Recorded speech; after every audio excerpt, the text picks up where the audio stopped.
দর্শক বন্ধুরা দেখুন, আমরা এখন ফাঁকা মাঠে বসে খাওয়া দাওয়া করবো। এই দেখতে পাচ্ছেন, এখন খাওয়া হচ্ছে আমরা পুঁই শাক দিয়ে দেশি ট্যাংরা মাছের ঝোল। আর আমার দুই ছেলে আছে সামনে, আর সাথে আমি আছি। একদম ফাঁকা মাঠ। কবুতরের মাংস আছে কই বলো কি? এই যে দেখতে পাচ্ছেন, আরো আছে কবুতরের ঝোল, মানে কবুতরের যে মাংসের ঝোল ভুনা। তুমিও খাও। তো এখন আমাদের খাওয়ার সময়, দুপুরে খাওয়ার সময়, যেহেতু এখন শীতকাল, তো এই জন্যই ফাঁকা জায়গায় রোদের মধ্যে বসে খাওয়া দাওয়া করছি আমরা। তো এখন সর্বপ্রথম আমি এখন কবুতর মাংস দিয়ে খাবো। বেড়ে দাও। হ্যাঁ হ্যাঁ, খাবা? আসো আসো আসো আসো, খাওয়া দাওয়া করি। সামনে নিয়ে আসো।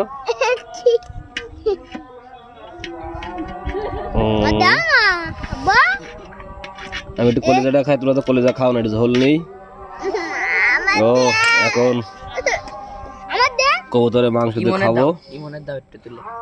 কলিজা ইমনের একটু তুলে দাও। ওয়ান্ডারফুল। এক চামচ দাও। ইমনের দেবো। আর সরাই নিয়ে আসো। ঠিক আছে, হয়েছে? খাও খাও। মানে কবুতরের মাংস দিকে লোভ সামলাতে পারলাম না, তবে আগে মাছের তরকারি খাওয়া উচিত। তো কবুতরের মাংস তো সেই স্বাদ, লোভ আর সামলাতে পারলাম না, তাই তো নাকি? সেই স্বাদ তো আগে আমার বুড়ালাই কাকি দেওয়ার থেকে কবুতর নিয়ে খেতে আবার দাদা দিত। ও সেই স্বাদ, সেই স্বাদ। তুমি দেখো না, দোকানে বসে থাকতে। তো আমার বড় ছেলে আবার প্রথম মাছ দিয়ে খাচ্ছে, তারপরে কবুতরের মাংস দিয়ে চুরবে। সেই স্বাদ, খাও। পরিবেশটা খুবই নিরিবিলি, সুন্দর পরিবেশ। আমরা বাসার সামনে আছি, রোদের মধ্যে খাওয়া দাওয়া করছি। ওই পাশে এক পাগলি আছে, রোহিত পাচ্ছে পাগলি, আমাদের খাওয়া দাওয়া দিকে ভিডিও করা দেখে হাসাহাসি করছে যে আমরা কেন বাগানে এসে খাওয়া দাওয়া করছি। তো মাঠে বসে খাওয়ার মজাই আলাদা। যারা খেয়েছেন তারা অবশ্যই কমেন্টে জানাবেন ফাঁকা মাঠে বসে খাওয়ার মজা কেমন।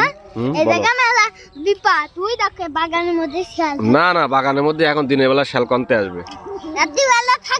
ও রাত্রিবেলা থাকতে পারে, এখন আসবে না।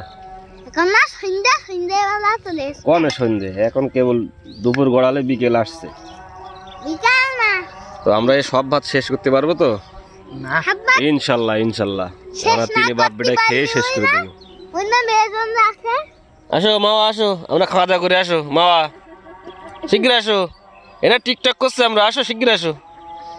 আসো আসো আসো আসো। ও মামা লজ্জা পেয়েছে।